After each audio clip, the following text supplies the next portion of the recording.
जग जाए, पेड़ की डाली पर घर बनाए।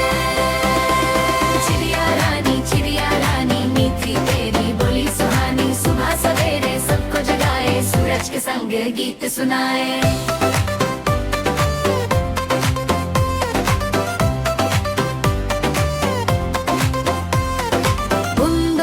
जब बारिश आए, पंख पसार के नचती जाए, तितली से वो दोस्ती करे, फूलों पे हल्की सी उड़े।